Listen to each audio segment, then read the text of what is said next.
कुणबी आणि मराठामध्ये भांडणं लावण्याचं कारस्थान जरांगे पाटीलचं आहे, हे लक्षात ठेवा. झगडे लावण्याचं कारस्थान जरांगे पाटील करून राहिले.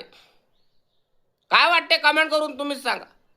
2022 आणि 23 पासून जरांगे हे उपोषण करून राहिले, आंदोलन करून राहिले की आम्हाला कुणबी प्रमाणपत्र द्या, आम्हाला कुणबीमधून आरक्षण द्या असं म्हणून राहिले.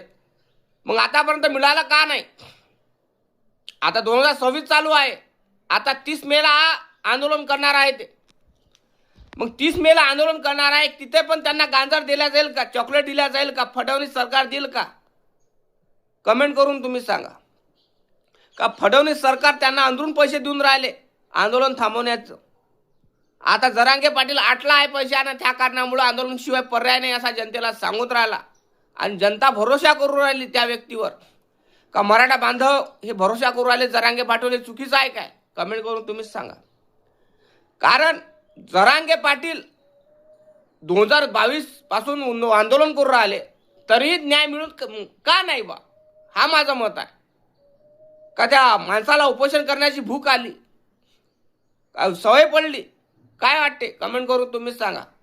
कारण जरांगे पाटील हे झगडे लावण्याचं कारस्थान करून राहिले का? जातीमध्ये लोक धर्मात झगडे लावायचे, आता जाती झगडे लावून राहिले. हे राजकारण आहे की काय आहे? कमेंट करून तुम्ही सांगा. मलाही सांगा, राजकारणाच्या लोकांनी याला मोहरा केला आहे का जरांगे पाटीलला? का तू भांडणं लाव बा, तुला आम्ही पुरवतो पैसे, असं करतो तसं करतो. मग का 3 दिवस उपोषण करायला बसायचं, 14 दिवशी उठायचं आणि म्हणायचं का आम्ही तुम्हाला